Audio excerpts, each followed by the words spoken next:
क्या वेस्ट बंगाल को बांग्लादेश बनाने की कोई बड़ी साजिश चल रही है?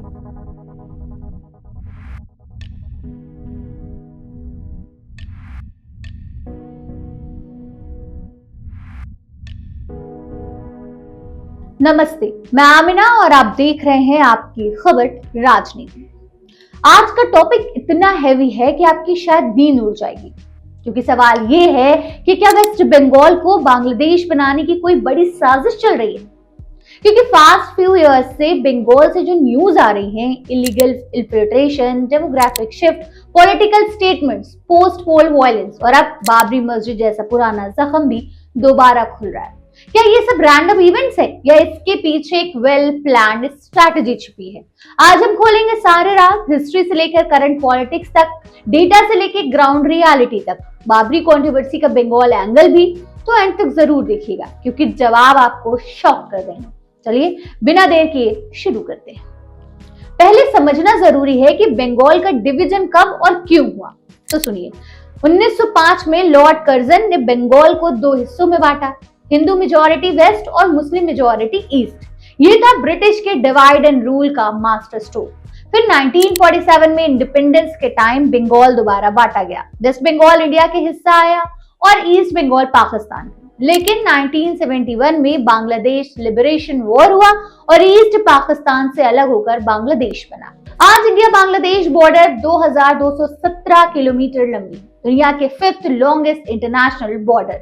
लेकिन ये बॉर्डर पोरस है, जैसे स्विस चीज, रिवर्स, जंगल, विलेजेस, हर जगह से लोग आ जा सकते हैं। बीएसएफ के ऑफिशियल डेटा के मुताबिक 2020 से 2024 तक 1.5 लाख से ज्यादा इन्फिल्ट्रेटर्स पकड़े गए, लेकिन रियल नंबर पता नहीं। एक्सपर्ट्स के एस्टिमेट है कि 10 टाइम ज्यादा, मतलब 15 लाख लोग बिना पकड़े अंदर आ चुके हैं या उससे भी ज्यादा। अब बात करते हैं सबसे सेंसिटिव टॉपिक की, पॉपुलेशन चेंज। 1971 के सेंसस के अकॉर्डिंग वेस्ट बंगाल में मुस्लिम पॉपुलेशन थी 19%, 1961 में बढ़कर पहुंची 20% और 1971 में 21%, 1981 में 22%, 1991 में 23.6%, 2001 में 25% और 2011 में सीधे पहुंच गई 27.01%।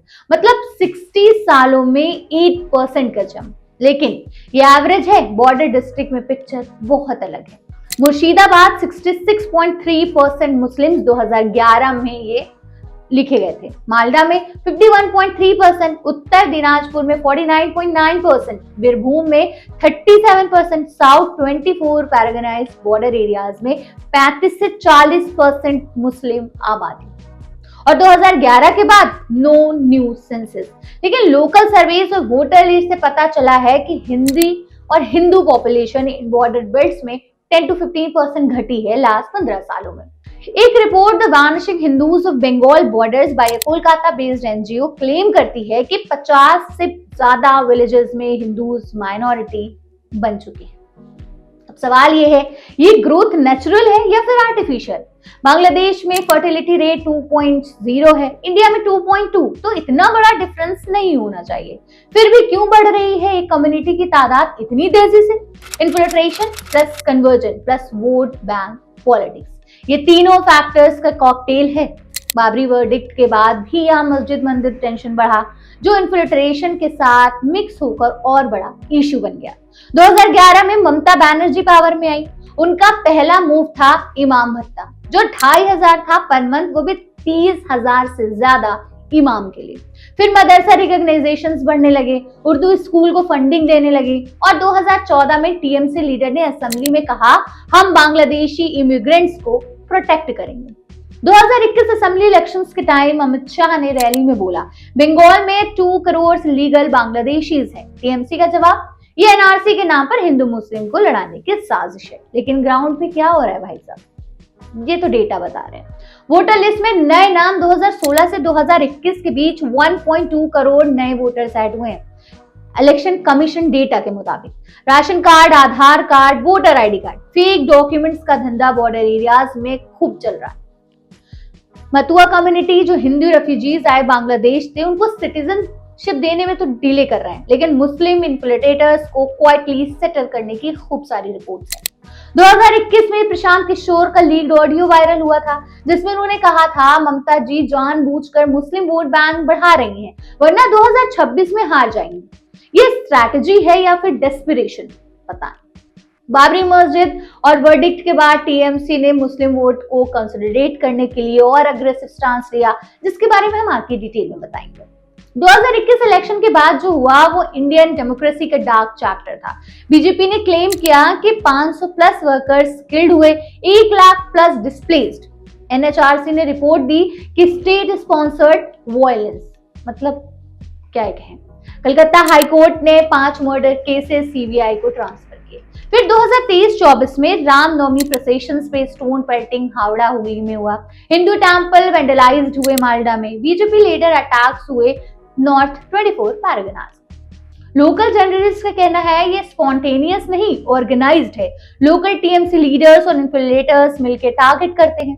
एक एग्जाम्पल के तौर पे आप सुनिए, भगवानपुर विलेज में 2022 में एक हिंदू फैमिली को घर से निकाल दिया गया और उनकी जमीन पे कब्जा कर लिया गया। पुलिस कुछ नहीं कह रही थी, साइलेंट थी। बाबरी वर्डिक्ट के बाद भी यहाँ मस्जिद मंदिर डिस्प्यूट्स बढ़े, जो इन्फिल्ट्रेशन के साथ मिक्स होकर और बड़ा इशू बन गया। फिलहाल अब आते हैं एक बिल्कुल नए और सेंसिटिव एंगल पे, बाबरी मस्जिद राम मंदिर कंट्रोवर्सी का बंगाल कनेक्शन। 6 दिसंबर 1992 को अयोध्या में बाबरी मस्जिद गिराई गई थी। उसके बाद पूरा देश जल उठा था, 2000 प्लस लोग मारे गए थे, राइट्स हुए थे। लेकिन बंगाल में क्या हुआ? 1992 से 1993 में बंगाल रिलेटिवली काम था। ममता बनर्जी तब कांग्रेस में थी और लेफ्ट फ्रंट की गवर्नमेंट थी। लेकिन 2019 सुप्रीम कोर्ट वर्डिक्ट के बाद जब राम मंदिर कंस्ट्रक्शंस को ग्रीन सिग्नल मिले, बंगाल में एक नया नैरेटिव शुरू हुआ। ममता बनर्जी ने कहा हम बाबरी वर्डिक्ट का सम्मान करते हैं, लेकिन बंगाल में कोई मंदिर मस्जिद विवाद नहीं होने देंगे। लेकिन ग्राउंड पे 2020 से 2024 में 15 प्लस मस्जिद मंदिर लैंड डिस्प्यूट्स रिपोर्ट हुए, ज्यादातर बॉर्डर डिस्ट्रिक्ट में। मालडा, मुर्शिदाबाद, नादिया में बाबरी याद करो जैसे स्लोगन्स के साथ प्रोटेस्ट हुए। बांग्लादेश में 2024 में हिंदू टेंपल्स में अटैक हुए, शेख हसीना के फॉल के बाद। बंगाल के बॉर्डर एरियाज में बदला की अफवाहें फैली। एक मस्जिद के इमाम ने ओपनली कहा वायरल वीडियो में कि बाबरी का बदला बंगाल में लेंगे, और अब बंगाल में बाबरी मस्जिद की फाउंडेशन रख दी गई है।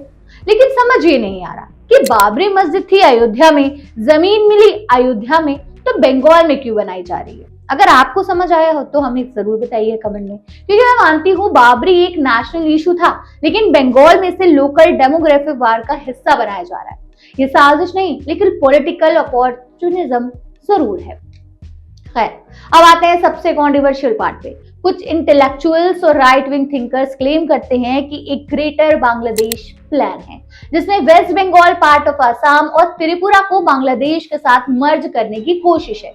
इसके पीछे एलिजेडली आईएसआई प्लस लोकल जिहादी group plus vote bank politicians है। बाबरी जैसे इश्यूज को वेपन्स बनाया जा रहा है। प्रूफ ये है कि 2002 में बांग्लादेश राइफल्स बीडीआर ने इंडियन बॉर्डर विलेजेस पे क्लेम किया था। 2010 में यूएलएफए उल्फा लीडर ने कन्फेशन दिया कि बांग्लादेश इंटेलिजेंस आसाम बंगाल को डिस्टेबलाइज करना चाहती है। सोशल मीडिया पे बंगाल फॉर बांग्लादेशीज जैसे हैशटैग ट्रेंड करते हैं। लेकिन रियलिटी चेक क्या है? बांग्लादेश गवर्नमेंट ऑफिशियली कोई ऐसा क्लेम नहीं करती। इंडियन आर्मी, आईबी, रॉ इतनी बड़ी मूवमेंट को मिस नहीं कर सकते। सेपरेशन इम्पॉसिबल है। Article 1 of constitution, military presence, public sentiment, ये सब भी तो है। तो ये थ्योरी ओवरहाइप्ड है। हाँ, local demographic take over plus Babri जैसे इमोशनल इश्यूज की कोशिश हो सकती है, लेकिन state level secession no chance. तो फ्रेंड्स, साजिश है या नहीं? बाबरी का बंगाल एंगल क्या है? आप डिसाइड करिए। लेकिन एक बात जरूर याद रखिएगा, बंगाल था, है और रहेगा हमारे इंडिया का। कोई भी प्लान, कोई भी पॉलिटिक्स, बाबरी हो या border, Indian institutions, constitutions, Indian army और इंडियन आवाम के सामने नहीं टिक सकता। कमेंट में आप जरूर बताइएगा कि बाबरी वर्डिक्ट के बाद बंगाल में टेंशन बढ़ा है या फिर नहीं। अगली वीडियो में मिलते हैं एक और हार्ड हिटिंग टॉपिक के साथ। बने रहिए और देखते रहिए आपकी खबर।